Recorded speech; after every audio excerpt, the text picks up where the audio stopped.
राहुल बिल्कुल किसी भी दूसरे यंग लड़के जैसा था, फुल ऑफ ड्रीम्स, एक सिंपल सी लाइफ जी रहा था। वो किसी बड़े सिटी से नहीं था, बस एक रेगुलर से टाउन से था। लाइफ उसके लिए कोई ग्रैंड पार्टीज नहीं दे रही थी, बस यूजुअल उतार चढ़ाव थे। वो कोई चांद तारे नहीं मांग रहा था, बस थोड़ा और कंफर्ट चाहता था। फिर एक कैची गाने की तरह उसे बातें सुनाई देने लगी। जल्दी पैसा बनाने की फुसफुसाहटें, कुछ नया जिसे क्रिप्टो करेंसी कहते थे। यह सुनने में किसी जाती हुई मंत्र जैसा लगता था, अमीरी का कोई सीक्रेट कोड। लोग हर जगह इसके बारे में डिस्कस कर रहे थे, लोकल चाय की दुकान पर, इंटरनेट फोरम्स पर। यह लेटेस्ट क्रेज था और राहुल वो सुन रहा था।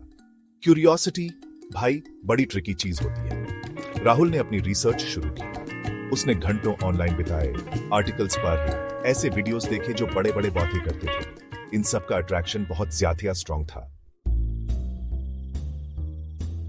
तो काफी सोचने के बाद राहुल ने जंप इन करने का डिसाइड किया। उसने खुद से कहा कि यह एक स्मॉल अमाउंट होगा, बस ये देखने के लिए कि यह कैसे वर्क करता है। उसने अपना पहला डिजिटल कॉइन खरीद लिया। उसका थील जोरों से धड़क रहा था। कंप्यूटर स्क्रीन चार्ट्स और नंबर्स से ग्लो कर रही थी। ऐसा लग रहा था जैसे उसने कोई गोल्डन लॉटरी टिकट पकड़ रखा हो। और पता है क्या, उसका छोटा सा इन्वेस्टमेंट सच में भी आज गया। कोई फॉर्चून तो नहीं था, पर काफी था। इतना कि उसकी पल्स रेस करने लगे, इतना कि उसे फाइनेंशियल विजर्ड जैसा फील हो। मुझे पता था, उसने खुद से कहा। यह पक्का वही था, उसकी इजी स्ट्रीट का रास्ता। प्रॉफिट का वो पहला टेस्ट एक बहुत एडिक्टिव ड्रिंक के पहले एसाइप जैसा था। उसे तुरंत और चाहिए था। उसने थोड़ा और पैसा लगाया। अब वो ज्यादा बोल्ड फील कर रहा था। और अंदाजा लगाओ क्या, वो फिर से ऊपर गया। ये धीरे धीरे शुरू हुआ, लगभग अननोटिसेबली, और फिर इसने उसे पूरी तरह से कंज्यूम कर लिया। क्रिप्टो करेंसी उसकी पूरी लाइफ बन गई। उसने अपनी स्टडीज निग्लेक्ट करना शुरू कर दिया, या अगर जॉब करता था तो उसकी परफॉर्मेंस गिर गई। नींद प्रीशियस टाइम की बर्बादी लगती थी। उसकी आंखें कॉन्स्टेंटली चार्ट्स पर चिपकी रहती थी। वो बहुत बड़े रिस्क्स लेने लगा। गो बिग और गो होम उसका नया मोटो बन गया। उसने थियोस्तों से पैसे बोरो करना शुरू कर दिया। उसकी शुरुआती कौशन अब पूरी तरह से शांत हो चुकी थी। उसकी जगह एक डेंजरस, नशीले ओवर कॉन्फिडेंस ने ले ली थी। उसकी फैमिली ने उसमें चेंज नोटिस करना शुरू कर दिया। उसके थियोस्ट इंक्रीजिंगली कंसर्न्ड होने लगे, पर वो सुनता ही नहीं था। अब नहीं, उसे सच में लगता था कि वो लोग इस न्यू वर्ल्ड को समझते ही नहीं हैं। फिर इनेविटेबली मार्केट ने अपना रंग बदलना शुरू कर दिया। वो हरी भरी ग्रीन लाइंस एक डरावने लाल समुंदर में बदल गई। उसका इन्वेस्टमेंट पोर्टफोलियो उसकी आंखों के सामने मुरझाकर खत्म हो गया। जबरदस्त पैनिक होने लगा। उसने पागलों की तरह सेल करने की कोशिश की, पर बहुत देर हो चुकी थी। गिरावट बहुत तेज और इनक्रेडिबली ब्रूटल थी। उसने अपनी अफोर्ड करने की कैपेसिटी से ज्यादा खो दिया। वो पैसा जो उसने केयरफुली इन्वेस्ट किया था, वो पैसा जो उसने भरोसा करने वाले थियोस्तों से कैजुअली बोरो किया था, सब चला गया था। इनविजिबल डिजिटल हवा में गायब हो गया। वो बस ब्लैंक स्क्रीन को अटर डिसबिलीफ में घूरता रहा। सुन्न पूरी तरह से टूट चुका था। उसे आखिर में अपने थियोस्तों, अपनी फैमिली को फेस करना पड़ा। शर्मिंदगी लगभग अनबेरेबल थी। उसने सिर्फ अपना पैसा नहीं खोया था, उसने उनका ट्रस्ट खो दिया था। इस प्रोसेस में उसने खुद का एक सिग्निफिकेंट हिस्सा खो दिया था। दिन रातों में बठेलने लगे, एक दूसरे से इंडिस्टिंग्विशेबल। राहुल अब अपने छोटे से रूम से बाहर बहुत कम निकलता था। पर्थी हमेशा गिरे रहते, दुनिया से उसे अलग करते हुए।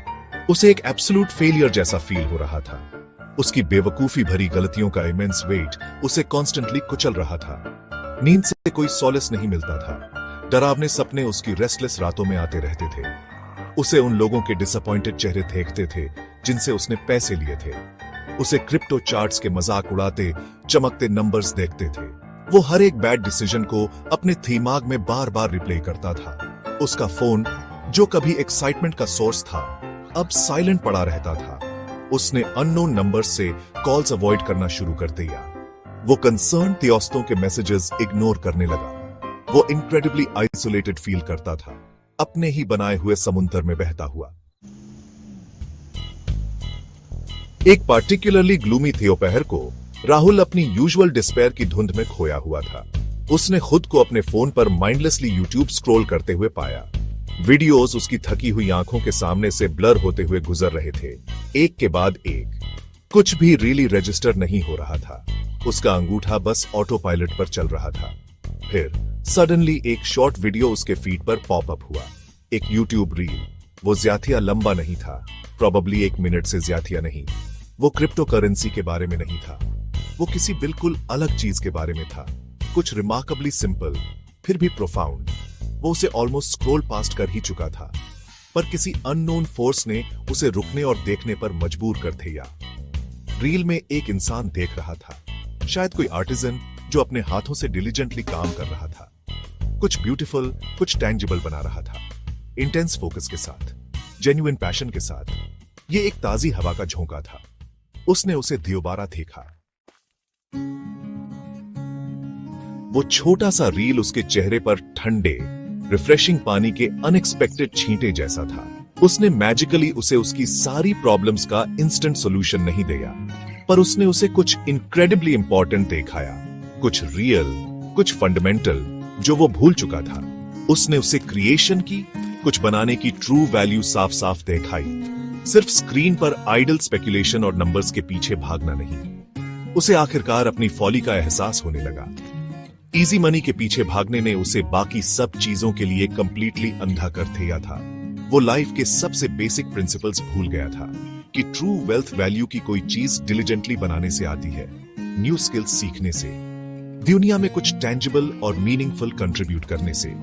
रील का मैसेज प्रीची या जजमेंटल नहीं था, वो बस वंडरफुली ऑनेस्ट और स्ट्रेट फॉरवर्ड था। उसने बस एक डिफरेंट पाथ दिखाया, आगे बढ़ने का एक ऑल्टरनेटिव तरीका, एक ऐसा रास्ता जिसके लिए कंसिस्टेंट एफर्ट चाहिए था। उसे डेडिकेशन और कमिटमेंट की जरूरत थी।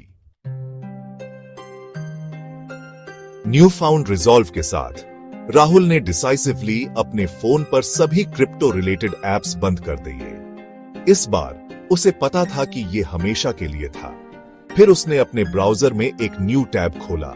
उसने ऑनलाइन कोर्सेज सर्च करना शुरू किया, कुछ प्रैक्टिकल ढूंढ रहा था, कुछ ऐसा जिसे वो जेन्युइनली सीख सके और मास्टर कर सके।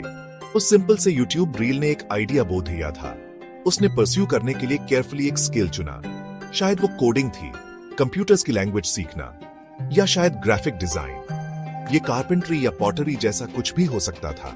जो भी था, उसने खुद को पूरी तरह से उसमें डेडिकेट कर दिया, उसी फियर्स इंटेंसिटी और फोकस के साथ जो कभी क्रिप्टो करेंसी के लिए था।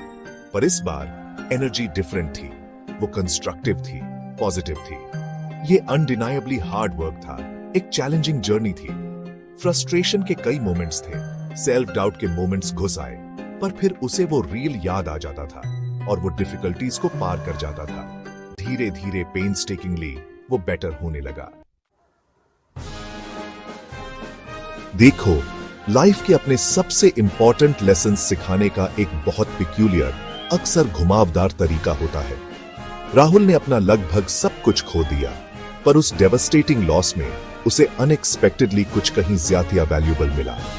उसने अपनी लाइफ के लिए एक न्यू डायरेक्शन डिस्कवर किया, उसे एक नया ज्यादा फुलफिलिंग पर्पस मिला। और ये सब एक रैंडम यूट्यूब रील की वजह से शुरू हुआ जिस पर वो स्टम्बल अपॉन हुआ था। एक सिंगल फ्लीटिंग मोमेंट, बस इतना ही लगा सब कुछ बठेलने में। उस एक शॉर्ट रील ने उसके फ्यूचर का कोर्स पूरी तरह से बदल दिया। ये कोई मैजिक स्पेल या डिवाइन इंटरवेंशन नहीं था। उसने एक कैटलिस्ट, एक स्पार्क का काम किया। उसने उसकी आंखें पॉसिबिलिटीज की एक ऐसी दुनिया के लिए खोल दी जिसके बारे में उसने पहले कभी सोचा भी नहीं था। उसने उसे साफ साफ दिखाया कि लगभग हमेशा एक दूसरा रास्ता होता है, एक डिफरेंट पाथ, अक्सर एक कहीं बेहतर रास्ता, अगर तुम बस अपनी आंखें खोलने और उसे देखने को विलिंग हो, और मोर इम्पोर्टेंटली अगर तुम उसके लिए मेहनत करने को विलिंग हो। शायद तुम जो अभी ये किया एज रहे हो, थोड़ा लॉस्ट फील कर रहे हो, शायद तुम अपनी लाइफ में डेस्परेटली एक चेंज ढूंढ रहे हो, शायद तुम यूनिवर्स से किसी ग्रैंड साइन का इंतजार कर रहे हो, पर वो साइन शायद कोई ड्रामेटिक रेवलेशन ना हो,